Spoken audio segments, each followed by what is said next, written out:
Hi mga kabuhay, kamusta kayo?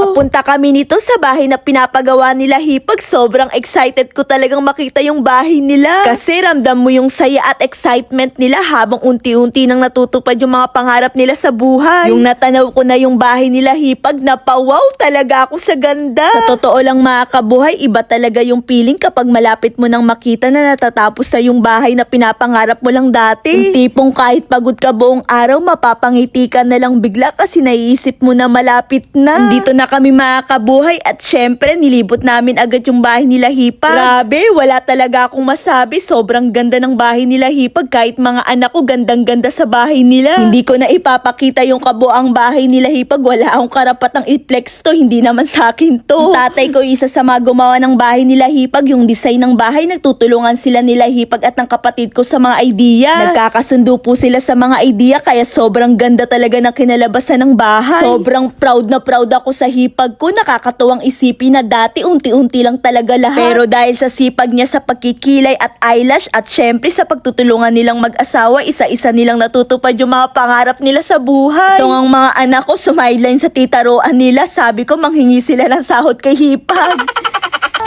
Sahod po. Sahod po! Abang break time ni tatay, dinala niya ako dito sa lupa na binili ni Hapon. Mama naman ako agad kahit sobrang init talaga.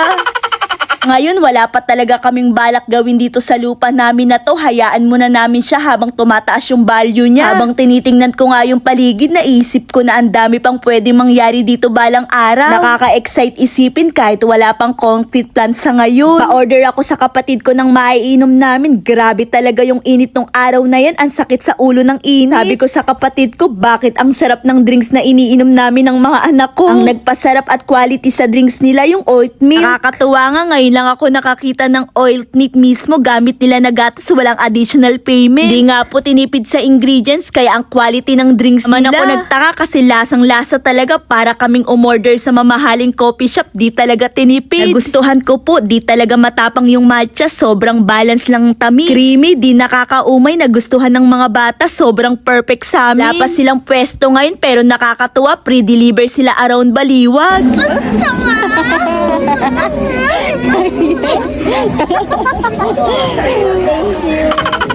Paalam na rin ako sa pamangking ko kasi matagal na naman ulit kami bago magkita. Medyo nakakalungkot pero ganun talaga. Baka ilang araw muna akong hindi makapag-upload ng mini vlog namin kasi ilang araw na lang uuwi na kami ng Japan. So, bago ko i-upload yung mga vlog namin doon, i-upload ko muna yung mga naging ganap namin sa Pinas. So, bago ko i-upload yung mga vlog namin doon, i-upload ko muna yung mga naging ganap namin sa Pinas. Asensya na rin mga kabuhay kung medyo magiging busy muna ako sa mga susunod na araw. Pero kapag medyo nakahinga-hinga na at hindi na ganong busy, tuloy-tuloy na ulit ang upload natin ng mga vlog sa Japan. Marami pa talaga kayong aabangan mga kabuhay dahil panibagong kabanata na naman ito ng buhay namin. Marami pang kwento, experience at mga bagong memories. Maraming salamat sa walang sawang suporta at panonood nyo sa amin. Yun lang mga kabuhay.